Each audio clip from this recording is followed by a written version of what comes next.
볼게요. 네. 오케이. 됐어요? 그러면 이제 됐어요. 이젠 다 되셨죠? 자, 박소연 집사님 이거 꺼주세요. 예, 좀 끄세요. 이게 소리가 저기 될 수 있고 그러니까 예. 예.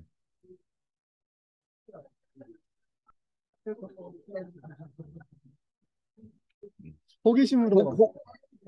호기심이 많으시네. 어. 꺼봐요. 앞에 꺼봐. 괜찮아요. 괜찮아요. 자, 목사님이 거기까지만 움직이셔야 돼. 여기서. 왜 안 되지? 됐다.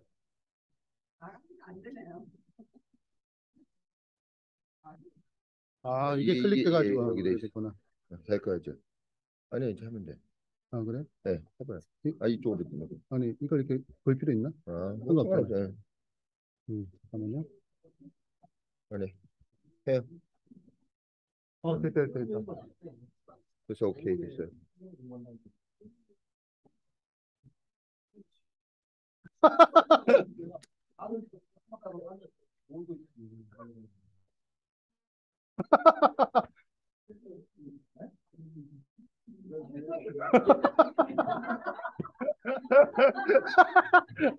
왜 이렇게 웃기지? 야, 우리 권사님 너무 웃겼어요.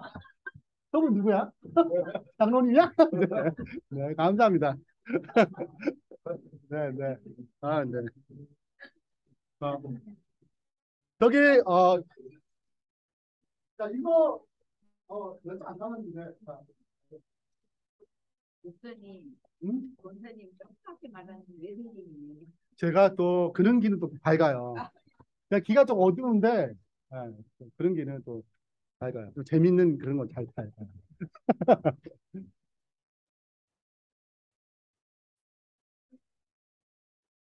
아,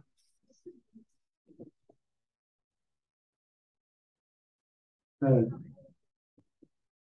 시작하겠습니다. 너무 좋네요.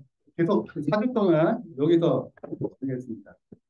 네 번의 강의를 요한계시록 특강으로 되어 있고요. 저는 이제 뭐 사진 좀 나도 질문 2개요. 질문. 네, 야, 이게 또 사진 찍는 거가 센스 있어요. 혼자만 찍으려고, 혼자만 잘 나오려고. 네, 감사합니다. 자, 그러면 우리 시간 좀 갔기 때문에 2시거든요. 네, 이제 10분 남았어요. 그래서 2시 10분까지인데 10분 남아가지고 저도 굉장히 난감하고, 그래서 바쁘신 분들 모두 나가시고 일단 한 40분 정도는 진행하겠습니다. 기도하고 시작할게요. 우리 이 시간 위해서 김영장을 기도 부탁드립니다. 사랑의 하나님, 귀한 시간 가지고 주셔서 감사합니다. 아멘. 시간 주님께서 저희들에게 주신 말씀을 더 잘 이해할 수 있도록 인도하시고, 또 성령께서 목사님의 입술을 주관하면서 주님께서 말씀하시는 것을 잘 전달할 수 있도록 인도해 주시기 바랍니다. 주님으로 아멘. 네, 지금 녹화하고 있어요. 녹화하고 있어요. 녹화하고 있습니다. 먼저 이 어려운 자리에 참석하신 여러분 진심으로 환영하고요. 요한계시록이 가진 가장 큰 축복이 있어요. 이것은 읽는 자와 듣는 자와 함께 이 말씀을 연구하는 자에게 복이 있다는 약속 있고 지키는 자에게 복이 있다는 약속이 있기 때문에 이 자리에 참석한 걸 굉장히 감사드리고, 또한 이 요한계시록은 이 마지막 시대에 꼭 필요한 기별입니다. 근데 우리가 이제 저는 이 시간이 그냥 듣고서 좋네 끝난 게 아니라 여러분이 스스로 성경을 연구해야겠다. 나도 스스로 성경을 봐야겠다. 우리 요한계시록이잖아요, 이거. 네. 딱 보니까 때마치 이게 타이밍이 잘 맞았어요. 오늘 이제 요한계시록 총 5번 강의하는데 첫 번째는 이제 7교회에 대한 얘기 좀 더 서론을 했고, 오늘은 이제 14만 4천을 얘기했습니다. 14만째 배경이 7인 이야기예요. 7인 배경을 설명하고, 다음 주가 제가 설명하지 않지만 계시록 12장입니다. 12장이 시작하는데 그 앞에 내용이 7나팔 얘기예요. 그래서 다음 주는 7나팔에 대한 설명할 때 7나팔은 가장 어려워요. 요한계시록 가운데. 그리고 우리 재림교회도 아직 일본 나팔에 대한 정확한 어떤 프레임이 확정되지 못했습니다. 그래서 이제 큰 선에서 일본 나팔이 어떤 의미인지, 무슨 목적으로 진행하는지 설명드릴 거고요.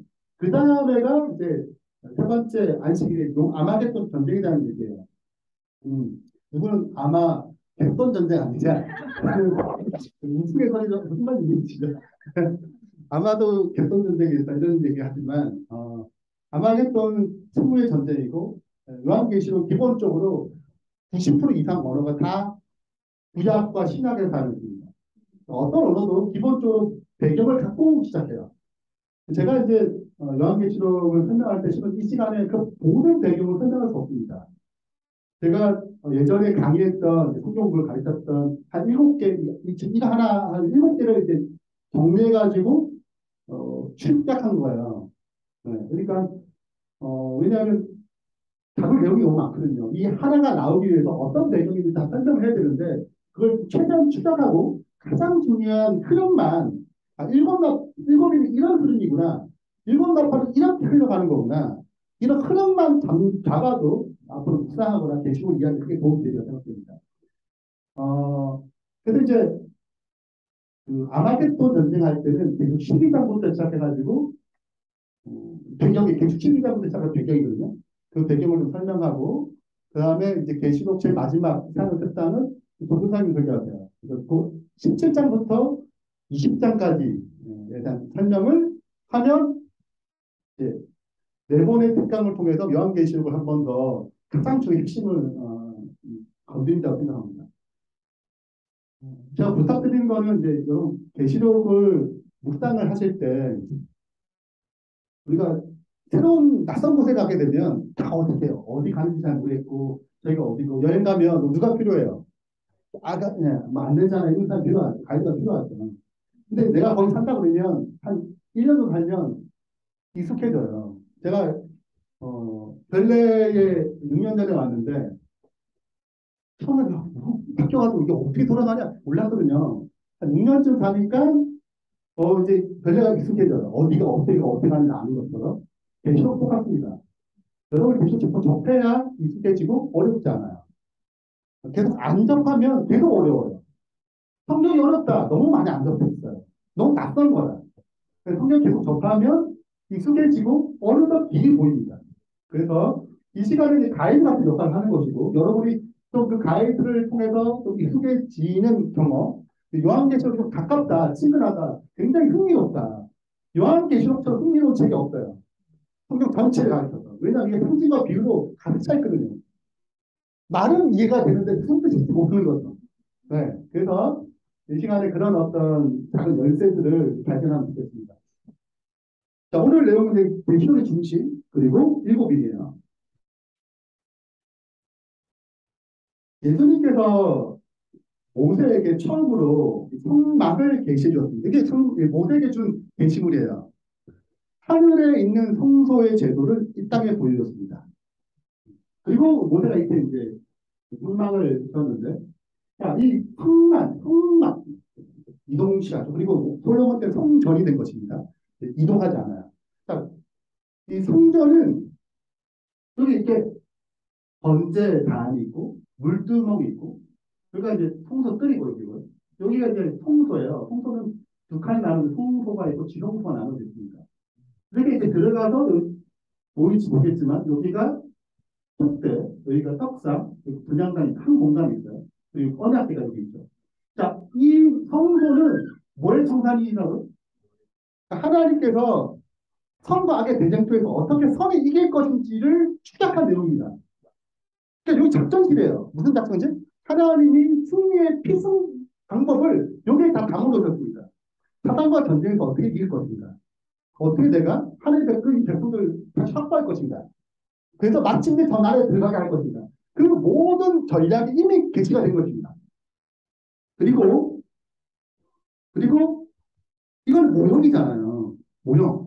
예수님 실질적으로 이 땅에 오셔야지 이게 진짜 오픈되거든요. 우리도 아파트 이제 내가 아파트 이제 나도 저 아파트 살고 싶어 하면 제일 먼저 어디 가요? 모델하우스 가요. 모델하우스가 진짜예요, 가짜예요? 가짜예요. 근데 그거 보고 뭘 생각하고 있어요? 진짜 생각을, 저기 가면, 너무 예쁘다, 야. 좋다. 그냥 완전 꿈을 꾸죠.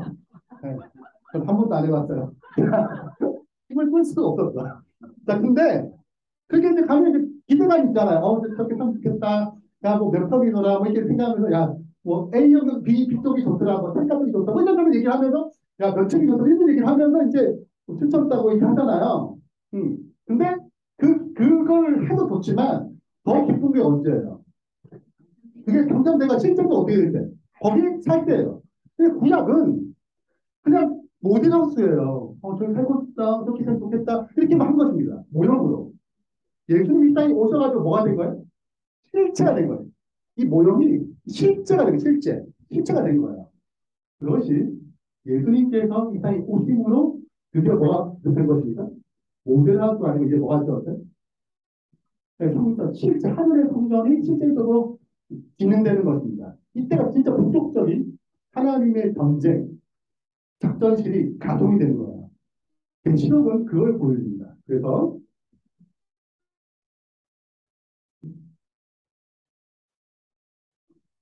안 넘어가고. 자, 그래서 자, 여기 노제단 물두멍, 여기가 등잔대 상단, 금단이라고 그러죠. 여기가 떡상, 언약궤인데, 제일 먼저 여기가 예수님의 지향공사예요. 네. 여튼 계시록을 이해하려면 기본적으로 이 성전을 가지고 진행하기 때문에 작전실이에요. 성동을 위한 작전실이 다 여기서 일어납니다. 계시록 기본 창단 이 장면을 보여주고 들어가요.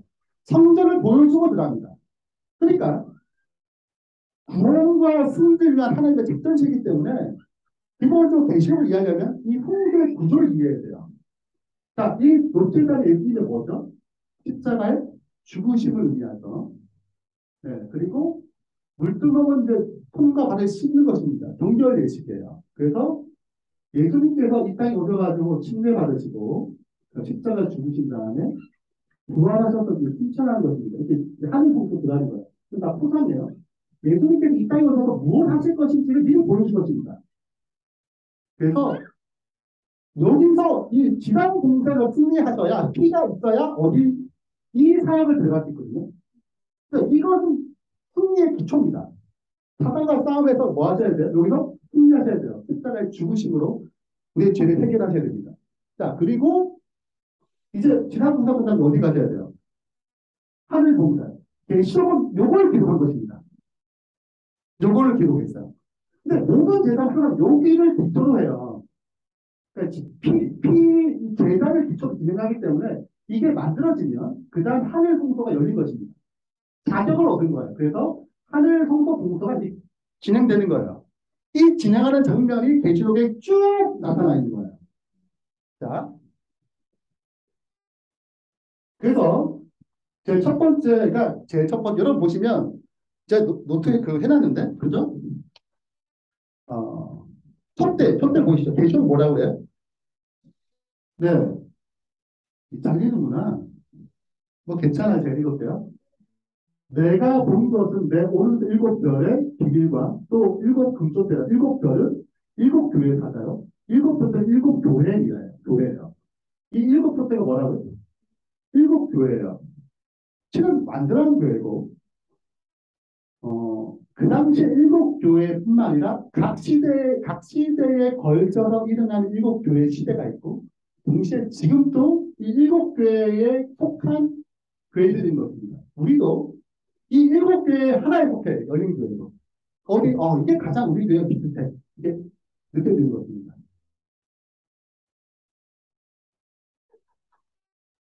웰컴.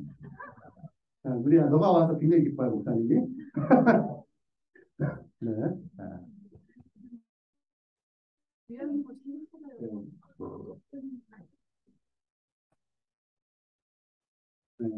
우리 앞으로 큰 인물 될 거예요. 자, 그래서 설명할게요.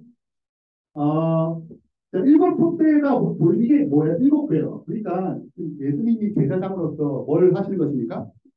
이 각 시대의 교회, 이 시대의 교회를 뭐 하세요? 돌보고 빛을 발하도록 하시는 것입니다. 왜냐하면 이제 여러분 이 심지가 타요. 뭐가 재가 남죠. 그걸 가만히 제거 안 하면 불빛이 꺼집니다. 그 기름을 공급해야 되고 심지를 갈아야 되고 그 불똥을 제거해야 돼요. 이것이 다 제사장이 하는 일이에요. 매일 하는 일입니다. 그러니까 주님께서 이 교회를 정결케 하기 위해서 또 빛을 발휘하기 위해서 성령을 부으시고 신비를 가지고 계속 성령의 말씀의 선행의 빛을 나타날 때 계속 역사하시는 거예요. 이 모습을 그린 것이 일곱 덧대고 계시록 1장부터 몇 장까지? 3장까지 이야기입니다. 3장까지. 자, 그 다음에 장면이 바뀌어요. 떡상입니다. 떡상. 떡상이는. 자, 떡상 주식 4장부터 8장 1절까지 일곱 인 이야기입니다.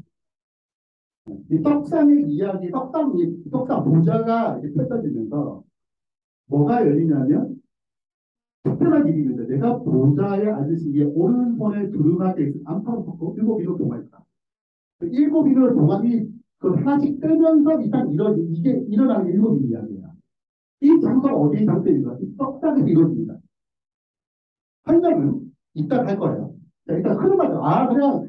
그냥 시골은 4개, 7이 있는데 첫 번째 7교회, 두 번째 일곱이, 세 번째 7나팔, 마지막 7대절이에요. 이게 끝입니다. 이 7개의 내용을 기초로 같이 묶여 있어요. 이야기가. 자, 떡상까지 갔습니다. 이제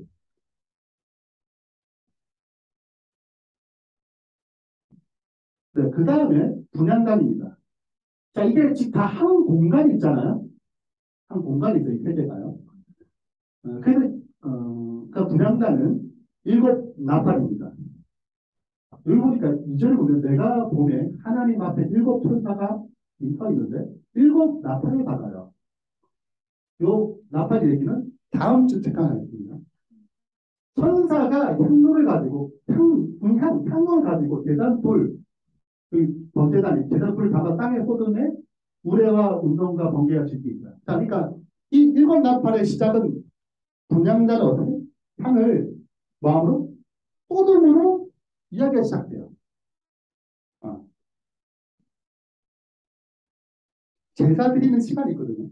이거 다음 주에 얘기해요. 일단 이해를 해요. 제사를 드려요. 내일 제사를 아침 9시에 오후 4시에 드립니다. 그 시간은 분향을 드리는 시간이에요. 제사장이 아침 9시가 되면 자, 제사를 양을 잡아가지고 뭐래요? 양을 잡아가지고 이제 제사를 드려요. 그리고 이 불을 가지고 향을 담아서 여기 가져갑니다. 향이 다 올라갈 거 아니에요. 이 향을 가지고 와서 쏟아요. 번제단을. 네. 그리고 7나팔을 줍니다. 제사장들. 그리고 7나팔 뭐가 끝났다. 제사가 끝났어. 기도가 다 올라가서 기도가 응답됐어. 이런 식으로 향을 불러요. 나팔을 불어요. 그러니까 이 기도에 대한 응답으로 뭐가 부는 것입니까? 7나팔을 불러주는 거예요. 자, 이것이 분향단 이야기입니다. 그리고 그 관련된 이야기를 쭉 나와요. 스토리가. 그 다음 이제 뭐 나와서 복귀가 있어요. 복귀. 지동소 이야기. 자, 7나팔이 끝나면 이제 뭐가 열리냐면 어느 학교가 열립니다. 나팔이 끝나자마자 이에 하늘에 있는 하느님의 성전이 열리니 성전 안에 뭐가 보여요? 하나님이요. 어느 학교가 열립니다. 뭐가 열린 거예요? 이게 11장 19절부터 20장까지 이야기입니다. 이 이야기가. 그리고 7대접이 부어져요. 자, 그러면 이렇게 해서 이제 선과 악의 싸움이 끝납니다. 선이 이겨요. 네. 그리고 그 방법이 여기 다 기록된 어떤 식으로 이겨갈 것이 여기 다 기록된 거예요. 여기 다 기록된 것입니다. 자, 근데 딱 끝나면 이제 더 이상 이렇게 선과 악의 싸움을 위해서 나타났던 여러 가지 방법들이 필요하잖아요. 필요하잖아요. 여러분, 북한 나와서 이제 대치중이잖아요. 통일이 있어. 그러면 그동안에 쌓았던 그런 무기들이 필요할까요?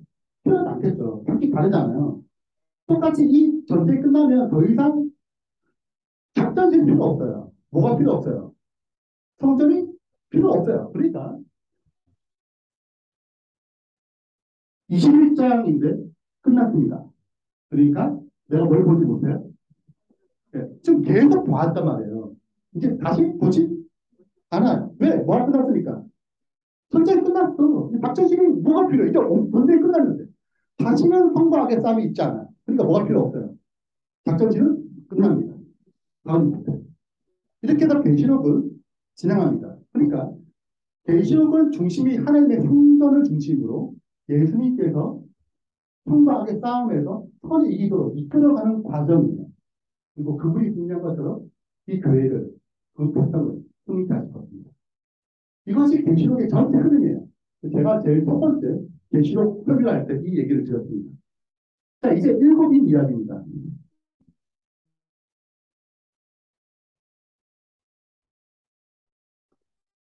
자, 계시록 4장부터요. 4장, 이제 4장. 4장 제일 첫 번째가 뭐냐면, 하나님의 보좌가 나옵니다. 여기서 설명될 게 많은데. 자, 여튼 하나님의 보좌가 보여요. 보좌가 보이고, 5장이 넘어갑니다. 5장에 보면, 이렇게 일곱 일로 봉한 두루마리가 등장합니다. 이 본문에 대한 이해를 돕기 위해서 좀, 거기 성경절이 있나요? 자, 성경절 안 가져왔는데? 안 보네요. 자, 이거 이해가 설명할게요. 사단의 보좌가 열리고, 그 보좌 대신 아버지 하나님 손에 이게 일곱 일로 봉한 두루마리를 갖고 있어요. 요한이 그거 보고 물어요. 타야겠죠. 그거 보고 무는 거예요. 이거 가져갈 사람이 없다. 이걸 가져가서 이걸 떼야 되는데, 뗄 사람이 안 보이는 것입니다. 뭔지 아는 거 굉장히 중요한 거죠, 이게. 중요하니까 요한이 울고, 뗄 사람이 필요한데, 그때 얘기합니다, 장로가. 누가? 예수님이 이겼으니, 그 두루마기 어떻게? 가져갈 것이다. 라고 얘기해요. 그러면, 궁금하죠? 이 두루마기 뭐길래, 뭐야, 이게. 뭐가 이렇게 중요하지? 이게 무슨 장면이야? 이게 생각이 되는 것입니다. 이 두루마기가 뭐냐, 이거야.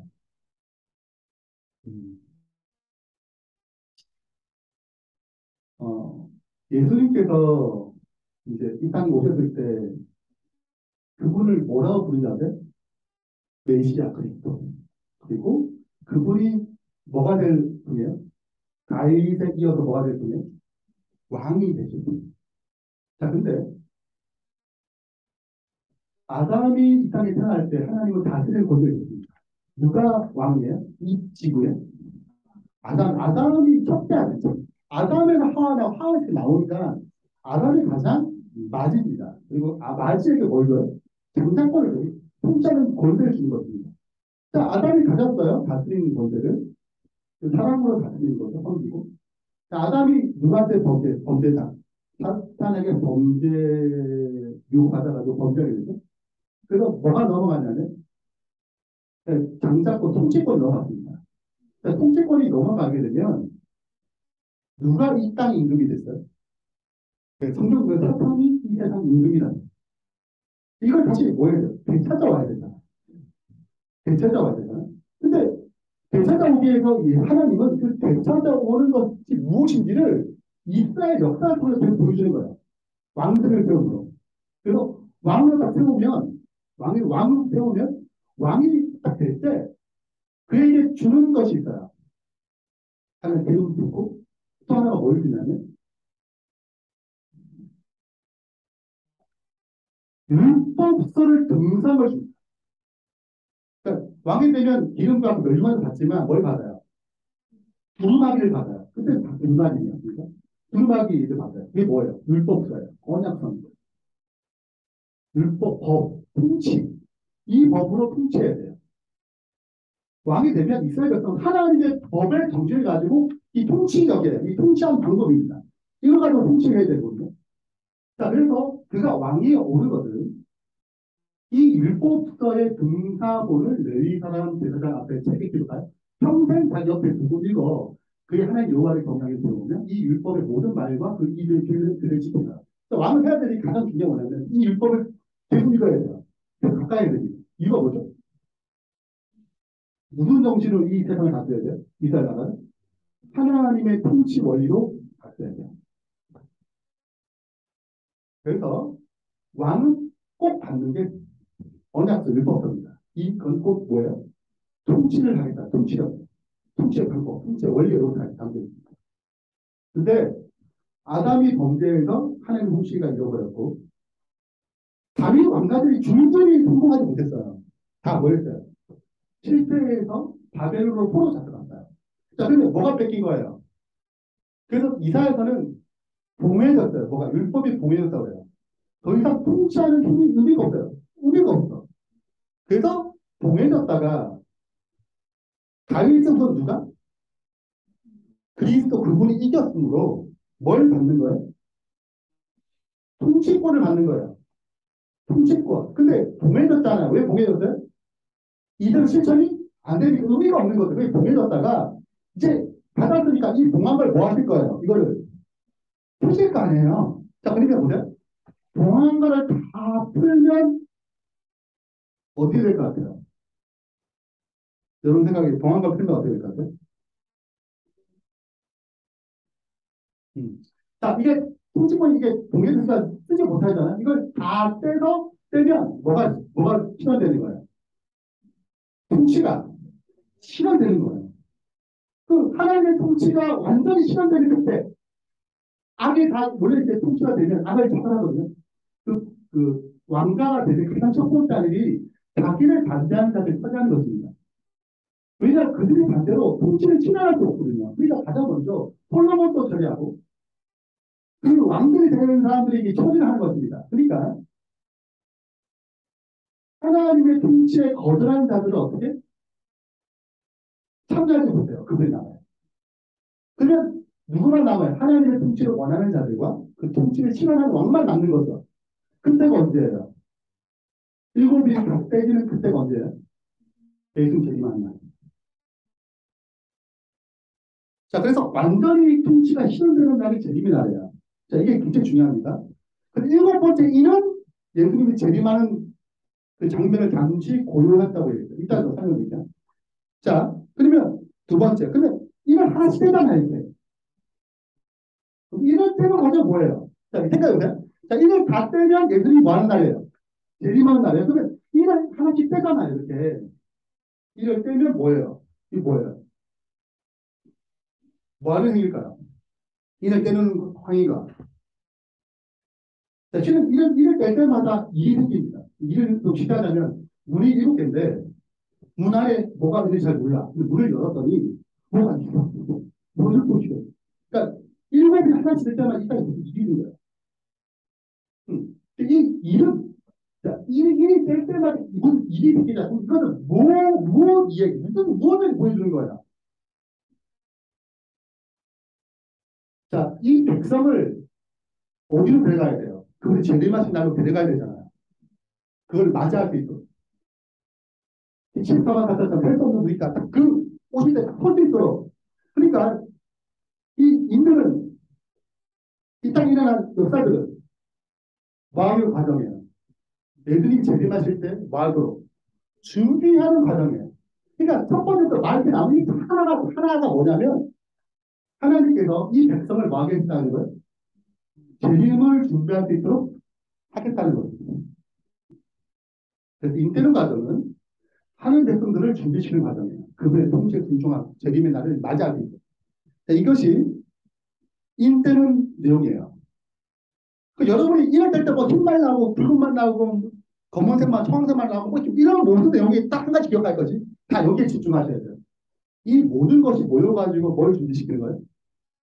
그분의 백성들을 뭐를 맞이할 수 있도록 예수의 재림을 맞이할 수 준비시키는 거예요. 이게 이제 분명해야 돼요. 또 여러분 이걸 가야 돼. 무슨 말이 뭐고 이게 의미가 있지. 이걸 모르고 무슨 말이 어떻다, 검은 말이 어떻다 의미가 없어요. 자, 그러면 언제부터 이럴 때 시작했을까요? 언제 이럴 때 시작했을까요? 두루마기를 받고 이럴 때는데 그때가 언제일까요? 이게 시기가 중요한데 언제가 그분이 두루마기를 받아서 이럴 때가 시작했을까? 그 시기가 언제일까?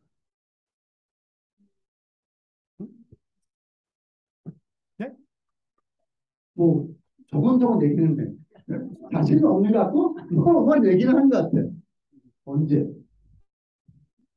아, 그렇죠. 맞아요. 이럴 때에 딱 시작한 것은 오순절 날입니다. 자, 예수님께서 이제 왕으로 앉으시는데 이렇게 하늘의 문을 들어가신 그리스도는 천사들의 경배를 받으시며 보좌에 오셨다. 이 예식이 앞서지자마자 성령은 풍성하게 되었어요. 여러분, 왕이 되면 세 가지 받는 연류관, 기름, 성령 기름, 그 다음에 뭐 율법서. 그러니까 두루마기를 바꾸시고 연류관 받으시고 승리해지고 성령을 부르는 거예요. 그래서 성령은 분사 죄를 쏟았다. 그리고 그리스도께서 과연 영원부터 아버지와 함께 가지셨다. 모든 영광을 영원히 드립니다. 오순절 성령의 강림은 구주의 뭐 취임식, 왕으로 취임식이 된 통고예요. 아, 예수님이 이제 사도행 2장을 보면 내용이 나오는데 우리가 그럴 시간이 없으니까 일단은 말로만 다 할게요. 사도행 2장에는 그 얘기가 이게 떨어진 이유를 설명합니다. 그 아버지 보좌 우편에 앉으시면 고래돼요. 보좌 우편은 대권의 자리입니다. 왕권의 자리예요. 자, 그래서 왜 보좌 우편에 하는가? 이게 기본적으로 이스라엘 백성은 나 혼자 통치이 아니에요. 항상 하나님이 계시고 그 우편에 앉아서 그분의 속적 같이 그분의 도우심을 받아가지고 통치하는 거예요. 그래서 항상 보좌 우편 이게 패턴입니다. 왜 우편이 이게 아니라 그것은 내가 신앙하지만 안 되는 누구의 조력을 통하여 하나님의 도움을 통하여 이 땅을 통치하겠다는 개념이거든요. 그분이 이제 앉아섰습니다. 오순절날. 이때가 금방을 받고 이제 뭘 해요? 떼요. 떼면 이 땅에 무슨 일이 생기는 거야. 자, 무슨 일이 생기는가? 이렇게 일이 생기는 겁니다. 그리고 이거에 오늘 설교했던 노내용이 들어온 거예요. 그럼 첫 번째부터 이제 하나씩 살펴보는 것입니다. 자, 살펴볼게요. 첫 번째 이부터입니다. 자, 우리가 이제 개발할게요. 자, 두루마기는 뭐예요? 율법서예요. 통치의 겁니다. 빼앗겼던 거 모두 다 되찾아왔어요. 땅도 되찾아오시고 백성도 되찾아왔단 말이에요. 그러면 이 통치하는 이 언약에 순종하는 자가 있고 순종하지 않는 자가 있죠. 그러면 여러분은 하나님께 순종하고 싶으세요? 순종하기 싫으세요? 쉽죠. 자, 그래서 이거를 언약의 백성이라고 해요. 우리는 다 언약의 백성이에요. 뭘 맺었어요? 예수님 믿고 예수님 순종하는 게 일단 들어온 거예요. 근데 우리가 다 순종해야 순종하지 않아요. 그래요. 여기가 이제 핵심입니다. 자, 여기 핵심이에요. 자, 그럼 언약을 가지고, 언약을 통짜려고 그러는데, 그럼 왕이니까 통짜려고 그러는데, 다 말을 듣는 게 아니지. 그죠? 말을 잘 듣는 사람도 있고, 못 듣는 사람도 있고, 이런 상황이 생기는 거예요. 그래서, 첫 번째 이제 딱 떼실 때, 자, 내가 보면 어린 양 7인 중 하나, 첫 번째 떼실 때, 내가 들은 내 생각 중에, 모래 같은 소리 들립니다. 이게 내가 보면 뭐가 등장해? 힘만이 등장했고, 연륜을 받고, 계속 이기고, 이기면 돼요. 자, 그 다음 볼게요. 둘째를 떼실 때 내가 들은 둘째 행물이 말할 때, 붉은 말을 나오는데, 그 탄자가 하나를 받아 땅에 화평을 제거하고 서로 막 죽여요. 칼을 받아요. 자, 그럼 이런 말은 어디서 가져와야 되는가? 하나님의 언약의 원리에서 가져와야 돼요. 그래서 하나님의 언약을 순종했을 때 어떤 일이 나고, 그 통치를 거절했을 때 어떤 일이 나는지 이미 구약에 기록했습니다. 그것이 레위기 26장이에요. 26장 3절에 불례와 계명, 통치에 하나님의 통치에 내가 순종하면 하나님 제가 주님의 말씀에 순종하겠습니다라고 하면 어떤 축복이 있냐면 너희 원수를 쫓으리니 그들이 너희 앞에서 엎드려질 것입니다. 또 너희 다섯이 백을 쫓고 백이 많을 쫓으리는데 너희 대적이 너희 앞에 엎드릴 것입니다. 수많은 축복이 나옵니다. 그 중에 하나가 뭐예요? 전쟁에서 뭐 하는 것입니까? 이기고 또 이겨요. 킹말은 언제나 그리스도를 성사하는 중요한 필요예요. 그렇기 때문에 그 말은 스가랴 때 등장하거든요. 이해놓고 얘기만 해요. 자, 스가랴에서 1장과 6장이 등장하는데 그 말은 뭘 위해서 쓰냐면 하나님이 보내십니다. 말들을. 그리고 그분의 뜻을 이루는 방식으로 진행해요. 이들은 쉽게 말해 천사들이에요. 하나님의 말씀을 듣고 그 말씀대로 말할 수 있도록 일이 진행될 수 있도록 어떻게 역사하는 자들이 말씀입니다. 말로 표현한 거예요. 그 흰말은 어떤 자들, 하나님께서 순종한 자들에게 뭘 주는 거예요? 승리하도록 끌어주는 사람이겠죠. 그 역사를 하는 것입니다.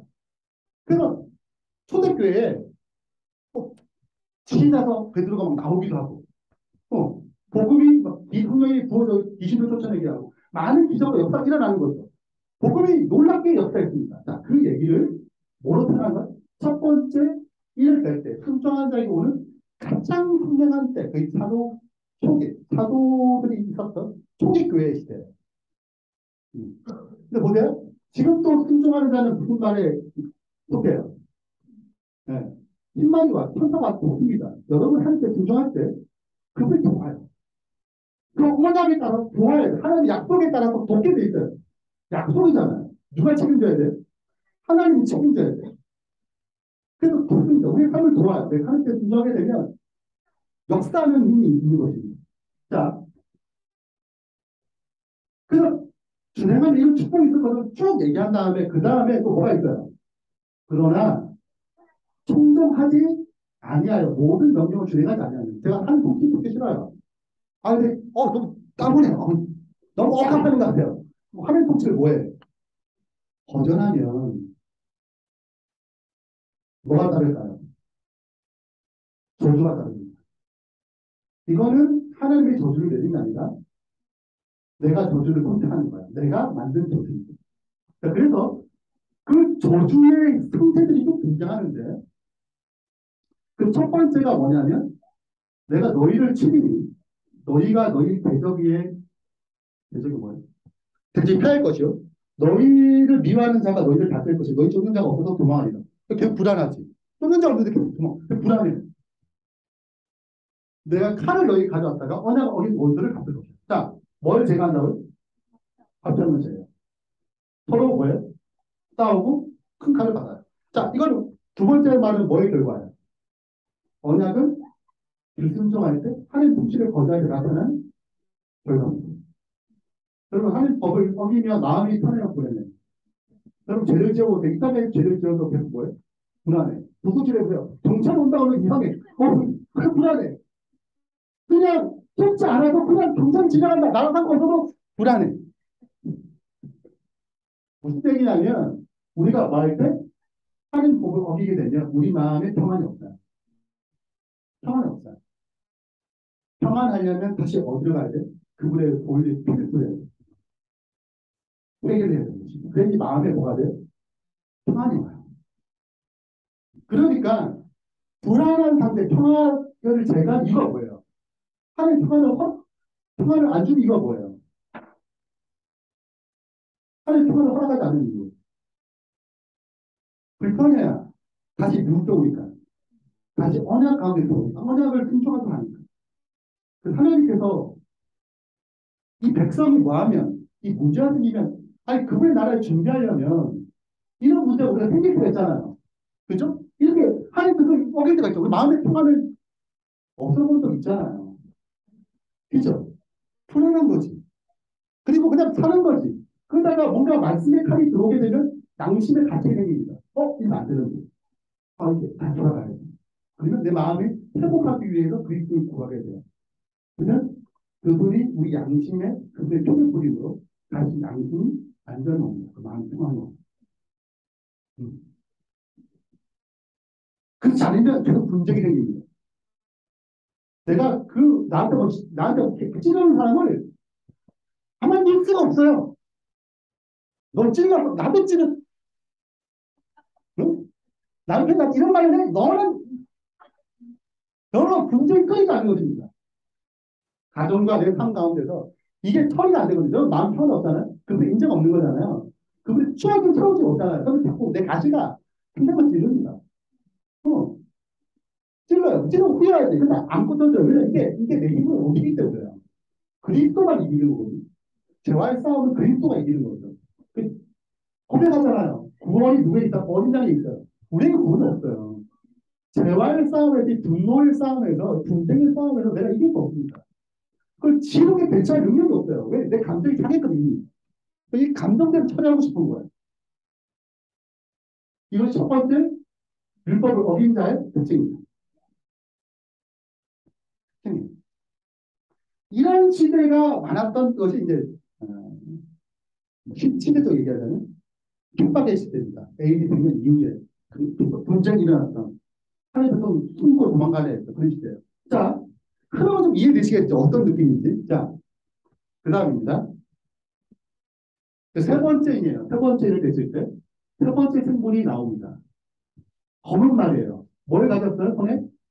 돌을 가졌습니다. 근데 내가 내 승분 사이에 나는 이걸 노리니 한 데나리온이 하루 품삯이에요. 한 데나리온에 밀한 대요, 돌이 석 대예요. 한 대는 뭐 몇 끼 정도 먹어요, 한 대는. 그러면 한 가족이 먹는다면 하루 정도 먹을라? 하루 못 먹을걸요? 근데 여튼 이게 보통 하루 일당 5만 원, 10만 원 정도 됩니다. 자, 근데 밀은 가장 첫 번째 입사예요. 여러분 20kg 얼마예요? 빨리 10kg 얼마예요? 한 2, 3만 원 정도 하나? 10kg 6만 원? 6만 원 정도 하나? 4, 5만 원. 네, 4, 5만 원입니다. 자, 그러면 여기 보면 그거를 보통 10kg면 얼마 정도 먹나요? 우리는 가장 기본 식사니까. 한 달? 네. 네. 자, 요거는 한 끼입니다. 쉽게 말해서. 뭐가 온 거예요? 기근이 온 거죠. 기근이 와서 이게 양식은 그거를 사지 못하는 거예요. 이 하루 이 통장으로 이뭐 10만 원 돈으로 한 달 정도 먹을 수 있는 어떤 기본적인 식사를 다 전혀하니까 이게 해결이 안 되는 것입니다. 자, 그 다음에 언약의 조절 보세요. 내가 의뢰하는 양식을 구할 때, 끊을 때, 열 여인이 한 화석에서 너희 떡을 구워 저울에 달아주니 너희가 먹어도 배부르지 않을 거야. 자, 뭐 하면 언약을 먹이면 뭐가 끊어진다고? 내가 의뢰했던 양식이 끊어져요. 양식이 너무 없어져. 그래서 배고파. 먹어도 배고파요. 너무 이게 돈에 비해 너무 적은 양을 그렇게 받을 수 없어서. 자, 그러면 자, 내가 화평이 깨지고 마음 화평이 깨지고 분쟁이 일어나요. 근데 그거를 회개하자 계속 그대로 둬요. 그럼 무슨 문제가 생길까요? 이런 문제가 생깁니다. 뭐가 없어져요? 영적 기근이 오는 거죠. 네. 말씀의 기근이 와요. 그래서 실은 말씀의 기근이 와서 기근이 오면 어떤 증상이 나요? 기근이 오면 말씀이 더 사모해 이런 기근이 아니고 말씀이 기근이 온다는 거죠. 더 이상 내가 말씀 점점 더 멀어진다는 거죠. 그럼 내가 말씀을 싫어해. 별로 보고 싶은 마음이 안 들어. 다른 게 더 좋아. 드라마, 영화, 뭐 다른 거 뭐 쇼핑, 뭐 홈쇼핑 하루 종일 봐도 안 지겨. 이런 것들이 생기는 거예요. 쉽게 말해 그런 거예요. 뭐가 멀어지는 거예요? 말씀을 봐도 뭐 재밌어. 의미가 없고 감동도 안 주고 안 들려. 뭐가 온 거예요? 이건 온 거예요. 여러분 기억하시게 내가 어떤 상태인지를 보여주는 것입니다. 이 시대를 타협의 시대라고 하는 시대도 이미 세속화돼가지고 내 마음이 세속화돼가지고 그래 와요. 그래서 내 마음이 이미 말씀에 집중하는 힘이 떨어진 거죠. 능력이 상실했어요. 그리고 말씀이 본다고 다 보여지는 거 아니에요, 그게. 아시죠? 그게 말씀이 봐지는 거거든요. 이게 은혜가 있거든요. 근데 그 은혜를 집중 못하는 거지. 뭐가 왔어요? 기근이 왔어요. 말씀이 피하는 거예요. 말씀이 나한테 더 은혜가 안 되는 거죠.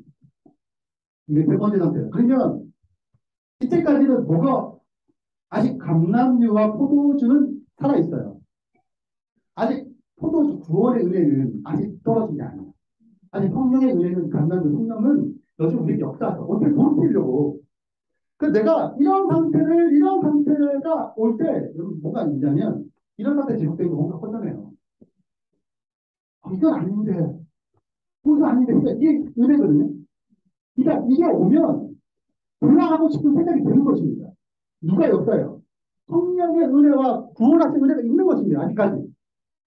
그래서 이런 기근에 이 말씀을 싫어하고 말씀도 재미없고 이런 거에서 말씀이 좋아했을 때도 말씀에 감정이 있는 대로 돌아가게 만드는 거거든요. 이런 상태가 알아야지만 신을 돌아가게 돼요.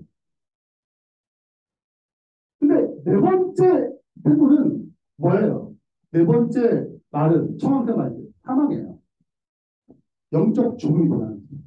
이렇게 왔음에도 불구하고 뭐 하지 않냐면 도전치 않냐면 계속 가면 계속 거절하게 되면 뭐까지 오는 거예요? 더 이상 내가 반응하잖아요. 그 영적인 일.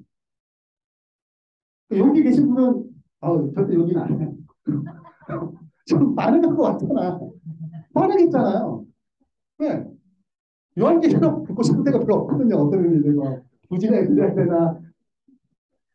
근데 내 마음에 지금 더 이상 말씀에 대한 이런 어떤 영적인 것에 대한 완전히 바닥이 될 때 지금 이 영적 사망이라고 해요. 그래서 계속 거절하게 되면 너희가 아들의 살을 먹어요. 딸을 먹을 것. 이게 어떤 의미냐면 여러분 과거의 전쟁은 성을 에워쌉니다. 성을 에워싸요. 그러면 성이니까 먹을 게 있어요, 없어요? 없어. 시간이 한 달, 두 달 정도 지나면 먹을 게 다 떨어져요.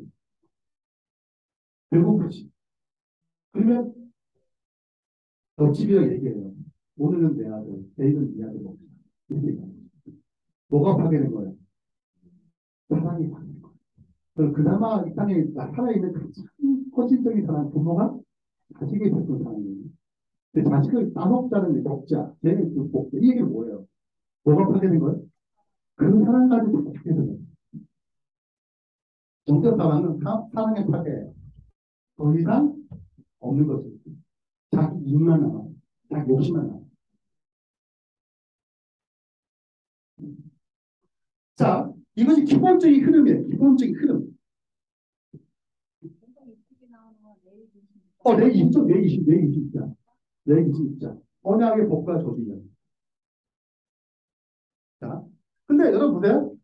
자, 이게 지금 이 첫 번째 말부터 네 번째 말까지 이제 이야기예요.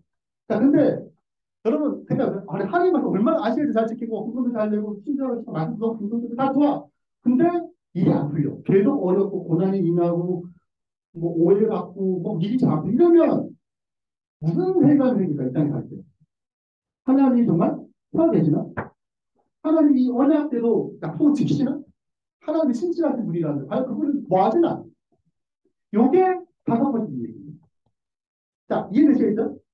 다섯 번째 이야기는 다음과 같아요. 자, 보세요. 언약의 통치를 중성에서 저주를 받는 경우예요. 자, 보세요. 다섯째를 되실 때 내가 보니 하나님의 말씀과 그대까지 증거로 말미암아 뭘 당했어요? 죽임을 당한 너는 제단 안에 있다. 그러니까 하나님의 말씀을 잘 지켰고 증거를 했는데 왜 고난을 받아요? 하나님 살아계시면 뭐 하셔야지? 나를 보호하셔야지. 응? 하나님 정치 전능하지 뭐 하죠? 내가 이렇게 하나님 권치하는데 난 왜 이런 일이 생기냐 이거야. 이런 의문이 될까 안 될까요? 요게 들어요.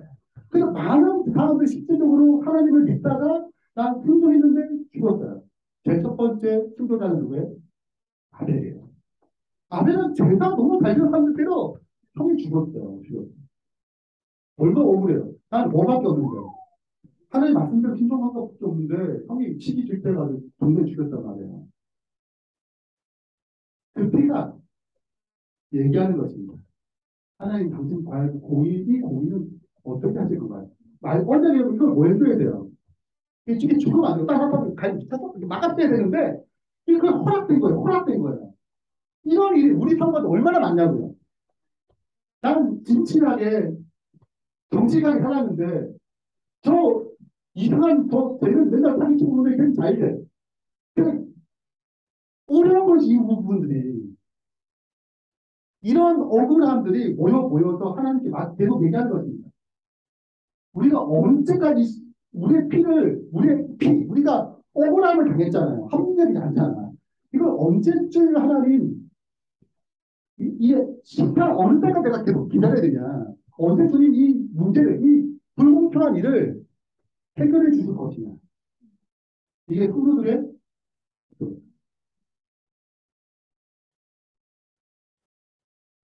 그래서 얘기하십니다. 그들의 형 불만 주심에 이르실 때 잠시 동안 쉴 때 너희 그 동물들과 형제들과 자기처럼 죽임을 당할 그 수가 왔을 때까지 그때까지는 기다려요. 그 때가 되면 내가 뭐 해주겠다? 너희의 기도를 어떻게 응답하겠다. 얘기하는 거예요. 자, 대표적인 집단 책임 파트가 있습니다. 자, 보세요. 하나님이 참으로 이스라엘 중 마음이 정결한 자에게 뭘 얘기했어요? 이게 원리예요. 하나님이 뭐 마음이 정결한 자에게 뭘 얘기해요? 하나님이 신청하면 하나님이 복이 와요. 이게 기본적인 원리란 말이에요. 그런데 나는 뭐 했어요? 거의 넘어질 뻔하였고 나의 걸음이 미끄러질 뻔하였으니 이는 내가 악인의 뭘 봤어요? 굉장히 교만한 자가 질투하였습니다. 그들은 죽을 때도 뭐가 없어요? 없어요. 힘이 뭐예요? 강건함. 사람이 당하는 고난이 그들에게 있어 없어요? 없고 재앙도 없어요. 아니, 하나님 뭐 하시는 거예요 지금? 원래 얼마나 조직해야 돼? 이런 사람도 뭐 해야 돼 지금? 도주받고 재난받고 올라가지고 아 그래 네가 그러니까 이렇게 얘기해줘야 되는데 제가 오늘 집사님이 저한테 하소연을 했어요. 목사님 좀 드릴 게 있는데 우리 형제들 다 모이면 내가 제일 많아요. 누구는 뭐 불교인 애는 뭐 사업체 크게 해가지고 잘 나가고 저기 뭐 천주교 다니는 누구는 뭐 이렇게 뭐 하고 자기 형이 있는데 거기는 뭐 기독교인데 뭐 아주 뭐 의사 집안이 잘 나간다. 난 이제 뭐 그거 밥 먹고 살고 자기 기도하는데 하나님 재림교인인데 아 뭐가 재림교인이 낫겠냐. 그래서 맨날 얘기하는 거예요. 이게 뭐 그렇게 신을 지킨다고 사람이 그 꼬라지는 않니. 그거 못하니. 너 이제 정기 바꿔. 이런 얘기를 듣는다. 이게 뭐예요? 억울함이죠. 난한 주기를 사는데 왜 그렇게 못하지? 이렇게 살아야 되는 건가? 이게 지금 집단 침입한편의 고민이에요. 얘기합니다. 내가 내 마음을 깨끗하게 하면 내 손을 씻어 무죄한 것이 실로 뭐예요? 헛돼. 내가 하는 데들 늘 순종하는데 내가 주변 자꾸 나를 뭐 저렇게 범죄를 저지르는 수많은 사람들이 사기치는 애들이 잘 먹고 잘 사니까 내가 이게 열심히 정직하게 돈을 버는데 뭐가 의미가 있나? 회의가 들어 안 들어요? 드는 거예요. 나는 돈이 뭘 하는데 지금 나는 이거 안 받지만 계속 힘들어. 아니 나한테 뒷벌 받는 거죠.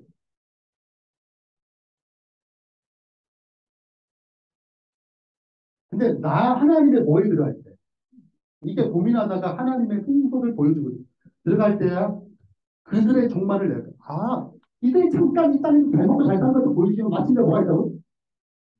그분의 심판이 올 때 이들이 절대 거두지 못할 거예요. 자 그래서 우리 이 땅에 살다가 이제 사탄이 개입하거든요.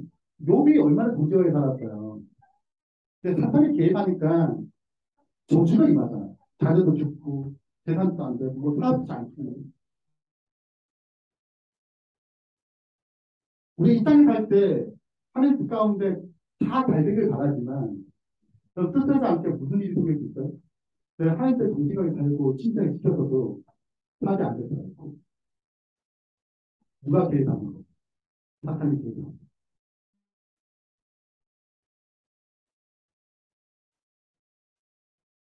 그때 우리가 이런 기도를 드려요. 하나님, 과연 내가 하나님 앞에 신실하게 지켜하는 게 어떤 의미가 있습니까? 어떤 가치가 있습니까? 흔들림이 와요.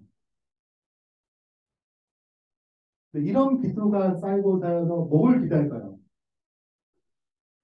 하나님이 공의롭게 의롭게 심판하는 그때, 자기 판단하는 그때를 기다리는 것입니다. 예수님이 정치관이 돌아가셔서 억울하게 돌아가셨어요.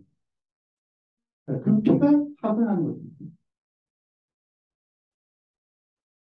부정직하게 취득했던 노동자의 돈을 취득했던 그 노동자의 피가 다 소리 질러야 하는 이게 기다려야 될 때가 있는 것입니다.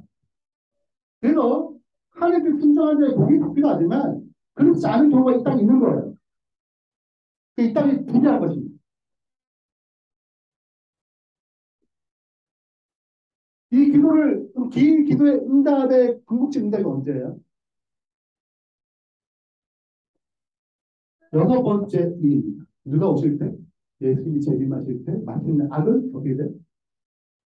멸망당하고 그들은 마침내 구원을 얻습니다. 그래서 다섯 번째 일에 드렸던 수많은 기도의 응답은 언제 얻어요? 그러니까 지금은 얻을 수 없어요. 왜냐? 성소에 들어가서 종말을 좋아해야 되거든요. 지금은 몰라. 근데 그들이 그래서 사실 참 행복할 줄 알았지만 마침내 그때 영원한 멸망을 당하거든요. 하나님 심판을 받는 것입니다. 그래서 내가 이 땅에서 힘들게 살아도 하나님 뜻대로 사는 것이 영원한 삶의 가치가 있구나라고 받아들여질 거예요. 그런 믿음이 생기고 그것이 실체가 될 때 아까 좀 17살의 소녀가 난 괜찮아. 이런 더러운 오물 가운데 있어 살더라도 내가 주님을 믿는 것, 이 소망을 끝까지 지키는 것. 그럴 때 손해라고 생각하는 거예요. 근데 이게 다 뭐예요? 피해요. 무슨 피? 억울한 피해요. 합당한 방식이 아니잖아요. 이 땅에는 필연적으로 어쩔 수 없어요. 왜? 누가 여전히 있으니까. 이 세상 임금이 사탄이 있으니까 쫓겨났지만 여전히 영향력을 행사한단 말이에요. 그래서 이 땅에 어두운 일들이, 고통스러운 일들이, 기자한 일들이 일어나는 것입니다.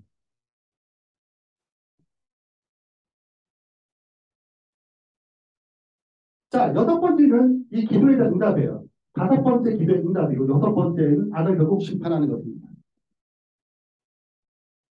그래서 정말로 좀 징조가 나타나고, 땅의 임금들과 다 이들을 다 어떻게? 하나님 어디에 진노해서 피하라고 그러죠. 자, 이제 마지막입니다. 일곱 개. 네, 2시 10분에 마쳐야 되는데, 이제. 이제 끝났습니다. 마지막 일곱 개. 자, 흐름이 좀 이해되시나요? 네. 자, 일곱 개는 고요함인데, 예수님의 재미입니다. 반칠 동안은 연일 법정하면 7일 정도 되는데, 핵심은 그 하늘이 고요해요. 왜 고요할까? 왜 잠잠할까? 그 이유를 성경에서 크게 잠잠하다는 말이 스가랴서와 하박국과 스가랴서에 3번 나옵니다. 이게 동일한 공통점이 있어요. 왜 잠잠해야 되는지. 자, 대표적인 성경 제가 스가랴서 2장 13절 가졌습니다. 여호와께서 장차 유다를 거룩한 땅에서 자기 소유로 삼으시고 다시 예루살렘을 와드리 택하시니. 자, 그래서 모든 천이 여호와 앞에 뭐예요? 잠잠해요. 자, 설명드릴게요. 스가랴는 언제 사람이냐면 바벨론의 포로로 잡혀갔다가 돌아온 사람이에요. 돌아와서 가장 첫 번째 하는 일이 예루살렘 와서 예루살렘 회복하는 성전을 짓고 성읍을 풍성하는 사람이에요. 네, 이 사람이 스가랴입니다. 근데 일을 하다가 중단됐어요. 너무 방해가 많아가지고. 이게 하나님의 성전을 짓다가 방해가 너무 많으니까 포기했단 말이에요. 근데 학교와 스가랴를 다시 불러가지고 하나님이 기회를 전하게 만들었어요. 너희가 다시 성전을 지어야 되고 다시 성읍을 완성해야 돼. 이게 너희가 사명이야. 그래서 스가랴와 학계라는 선지자에게 내가 뭐랬어요? 이 거룩한 땅을 소유 삼고 예루살렘 택하게 해가지고 다시 세우겠으니 이 일에 내가 이 하는 이 공의로운 일에 뭐 해야 돼요? 이들이 그들의 죄는 바벨론 일이 뭐였어요? 죄값을 치렀어요. 이제 이들이 회복할 일만 남았거든요. 내가 이들을 뭐 하겠다? 회복시키겠다는 거예요. 이 공의로운 판단에 누가 할 말이 있겠지? 할 말이 없다는 거죠. 잠잠해야 되는 것입니다. 뭐가 실현될 거예요? 그의 통치가 이제 공의롭게 실현될 거예요. 그 누구도 뭐 할 수 없어요. 여기에 대해서 변론하거나 반발할 수 없는 것입니다. 그분이 이 땅에 재림하실 때 그분의 우리를 데려가시잖아요. 하나님 제 왜 데려가요? 제 얼마나 제 많이 졌는데요. 내가 모르세요? 근데 그 모든 것들이 그리스도 보혈의 피로, 어린 양의 피로 시술을 받았기 때문에 그에게 넉넉하다고 얘기하는 거예요. 이 문제가 이미 다 해결됐어요. 그 누구도 여기에 뭐 할 수 없어요? 반론할 수 없는 거예요. 그분의 심판의 공의성과 심판의 당위성을 증명하는 거예요. 그래서 모든 죄를 그 앞에 잠잠합니다. 여러분께 그 거룩한 처소에서 뭐 하세요? 이거를 완료로 실행하시죠. 그 전까지는 얘기할 수 있어요. 그러니까 이 얘기가 백혈까지 끝나면 모든 죄 더 이상 뭐 할 수 없으니까 얘기할 수 없습니다. 그분이 이 예루살렘을 회복시킨 것은 이 땅에 오셔서 우리를 데려가시고 죄 없는 영원한 성국이 되실 거예요. 이것이 일곱 번째 의미야. 자, 나머지 내용들 여러분 제가 보실 때는 좀 참고하시고요. 제가 드렸잖아요. 드린 것들을 좀 보시면 도움이 되겠어요. 이걸 가지고 좀 답도 좀 넣어보시고 하시면 충분히 될 거라고 생각되고요. 이게 일곱이 내용이다. 이거 5분으로 시작해서 재림이에요. 그래서 네. 마지막 얘기한 마치고 자, 그러면 예수님의 통치하에 있는 신약의 교회예요. 재림을 준비시에 승리하는 교회를 이끌어 이 모든 것을 이끌어가는 것입니다. 네. 힘들고 어려울 때 너 지금 5번째 인도 들어가야 돼. 이 얘기하는 것입니다. 진짜 계속 불쌍이 아니라 5번째 인도를 기다려. 그분의 때 반드시 응답해 주실 거야. 더 할 말이 있는데 일곱 납할 때 말씀드리겠습니다. 네, 이건 5번째 기도로 비교해주세요. 여러분 보세요. 내가 지금 몇 번째 일인지 생각해 보셔야 돼요. 내가 지금 재림에 대해 준비하는 과정인지. 그래서 내가 지금 나를 이끌어 가시잖아요. 마침내 여기를 만들어야 되거든요. 이 과정을 거쳐서 최고의 승리자 여기 만들어야 되거든요. 이 과정인 것입니다. 우리는 이러한 과정들을 겪어가지고 마침내 일로 와요. 그것이 그분이 이끌어가시는 중요한 방법이고 마지막으로 이 얘기가 마치겠습니다. 하지 말라는 뜻이 같아요. 자,